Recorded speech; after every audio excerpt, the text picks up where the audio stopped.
Hello, I'm Leila Atassi with the Northeast Ohio Media Group. Today we had scheduled a debate among candidates for City Council in Bedford Heights, where seats for Wards 1, 2, 3, and 4 are up for election November 3rd. However, only one candidate chose to join us, Gregory Betts, who is challenging Ward 4 Councilwoman Kay Gary for her seat. So today's event will be a conversation with Mr. Betts. Welcome. Thank you. Please tell us a little bit about yourself and tell our viewers why you deserve their vote. Okay, now, first of all, you said I was challenging Kay Gary for her seat. Well, that's not entirely correct.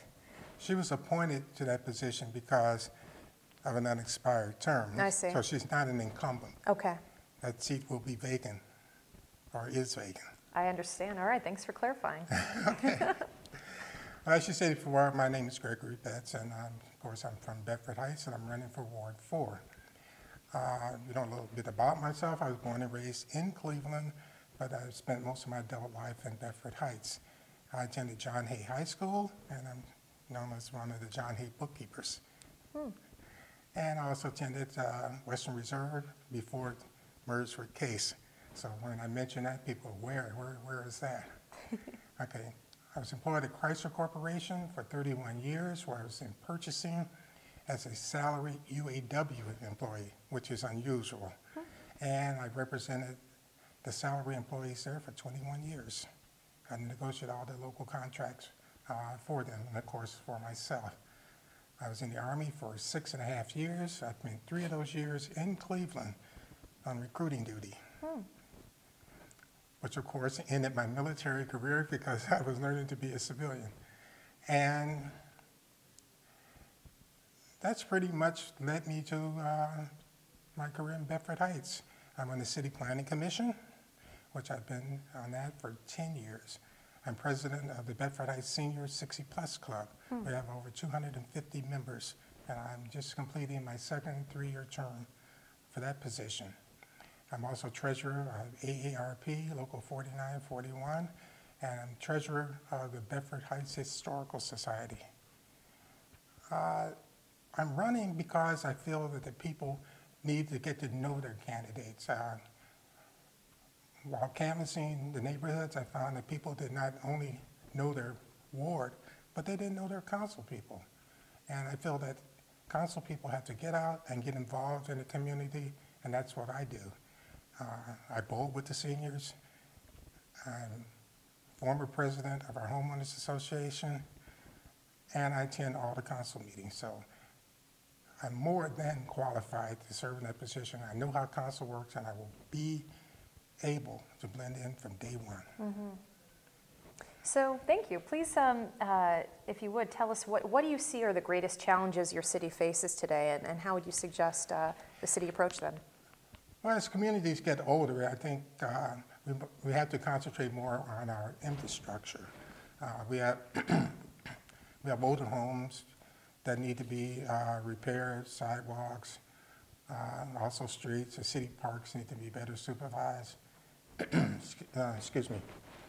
And I did mention before that I was Metro Park Commissioner for 4 years. And we need more of that. But basically, we need to take care of our seniors. Like I stated before, we have an older community, and we have seniors moving into our community because we have 2 senior housing developments and 1 in the works. So we have to plan ahead to take care of our increasing population of seniors. Do you feel that the needs of seniors are not being met as well as they could be currently?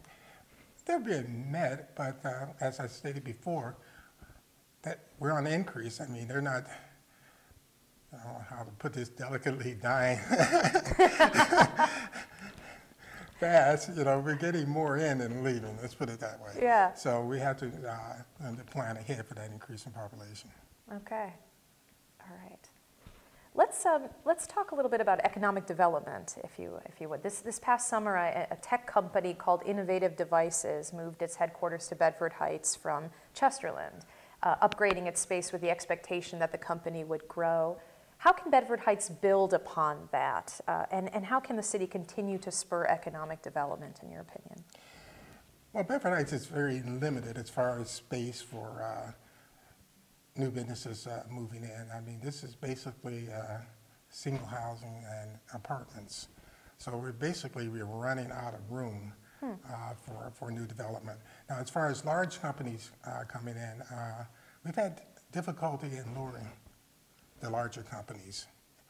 And I think it's basically because, no, I really don't want to say,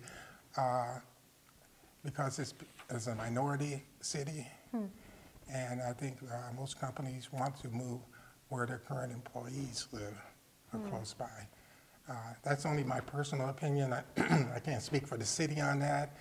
And we're getting a lot of daycare centers and convenience stores. We got our first dollar store. But this, to me, it's just minor, and it doesn't do anything to improve our economic condition. So how can the city overcome that issue?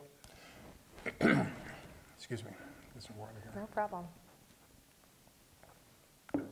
I'm not completely sure. Yeah. I haven't been involved in it that long, so I really don't have any solutions for that right now, can you say.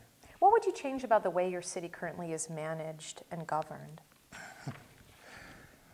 Well, the biggest change is my election to council. Okay.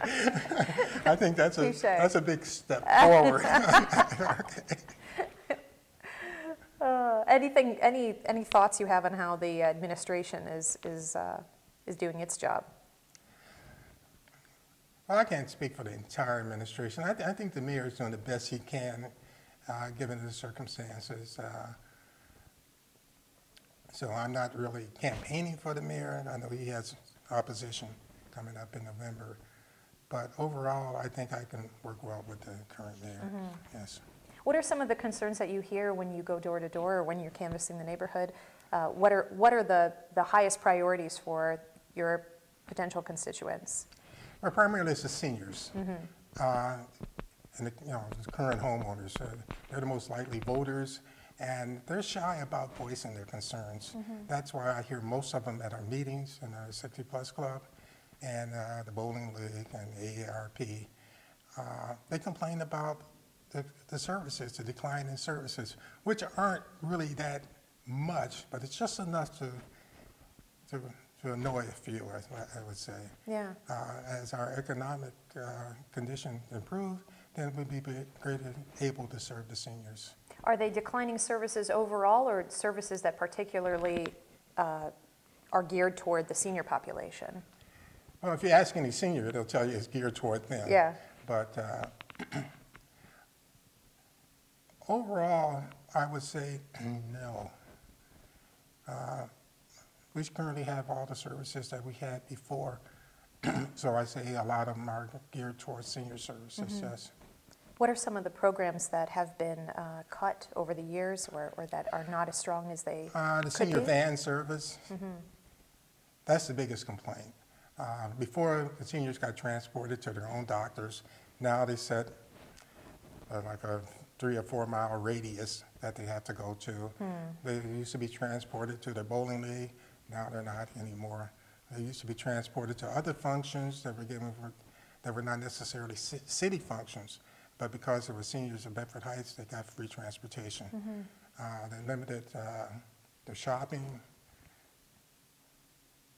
That's basically it. Yeah. Yes.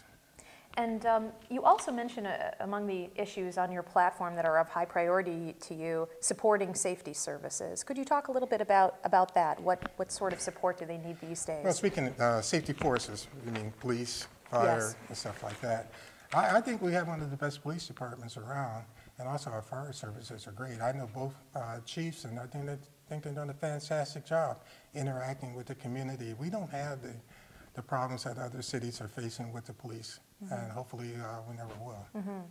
Are there funding issues in Bedford Heights for police? And, no, and there was fire? a levy that was passed not too long ago to fund the police and fire departments, safety forces. So we don't have any problems in that area. Yeah. Okay.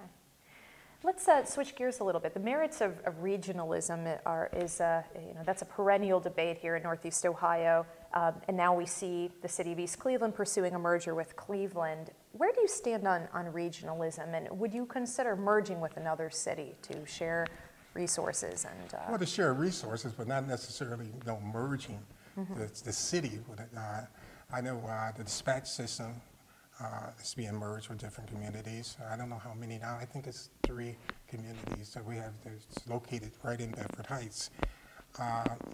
As far as the other services go, I really hadn't gotten that deep into them, and I wouldn't want to comment on it. Okay, so merging city services while maintaining separate governments, is that something that you would consider? Things like creating a regional fire department, for instance, that services a larger area.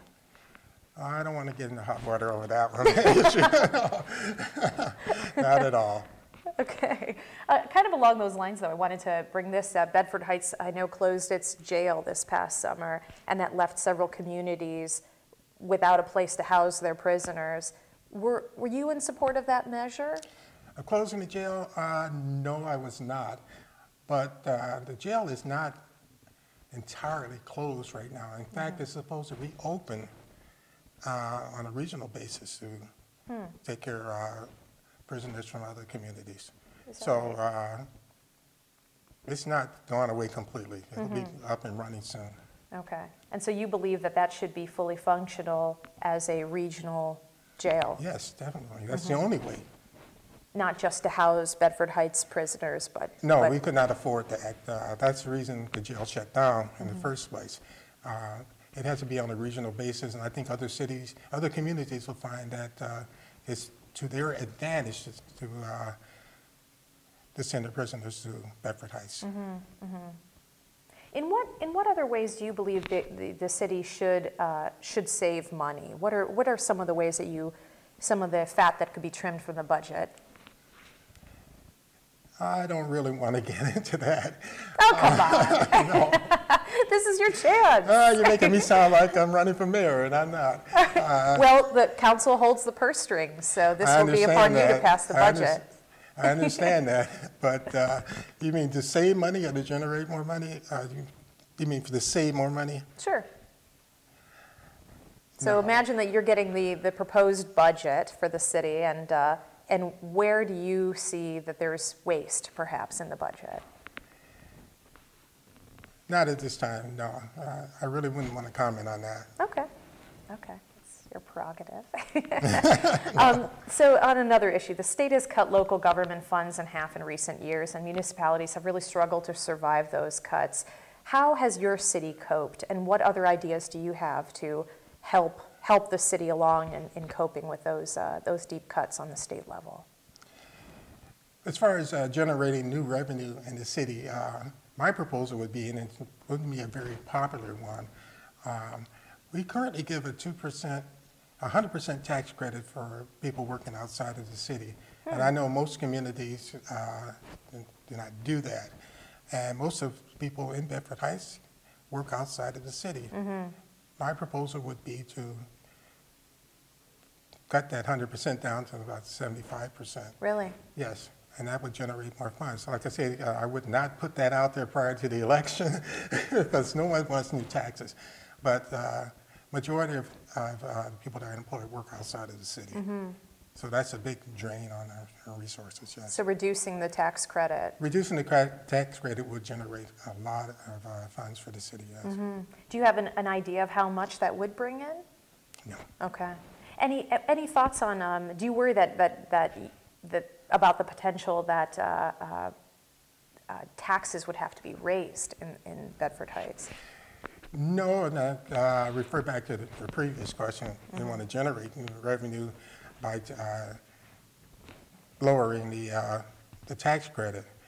But as far as new taxes on current residents that live in the city and work outside of the city, no, I would not propose raising their taxes at all. I think they're overtaxed now. Yeah. Do you think that reducing the tax credit would be enough to help support the programs that you would like to see instituted in the city? I don't know how much revenue that would generate. I'd have to look at the tax records to see how much we're actually losing. Why do you think that you are the more appropriate candidate between you and your opponent? Experience in the city. I mean, I'm out and about in the city all the time. Yeah. You look at my flyer, that's only a fraction of the things that I do. I'm rarely at home. I know the neighborhood, I know the people, and they come to me with their problems. Even I'm not an elected official, and I forward them on to the elected officials, and they give me the answers to give back to the residents, so they know my connection with the community. So that's why. Well, is there anything else that you'd like to add? No, except for the fact that I hope people tune in to cleveland.com to see this interview so they can understand more about what I'm about. And I want to be on council. That's it. Yeah. And you've run in the past, isn't that right? Yes, I ran for council at large, which was pretty a drain on my resources. I only generated 10% of the vote at that time. And then I ran for Ward 4. It was a primary race, and there were 3 of us. And I missed out on the primary. I was 2 votes shy of the general election. And my opponent, one of my opponents, went on to win the general election. And he died in office. Oh. And the replacement was the same person that's running again, a non-elected council person. All right, well, thanks again for joining us, and please check back to cleveland.com to read stories about the debates, issues, and candidates. And early voting begins October 6th.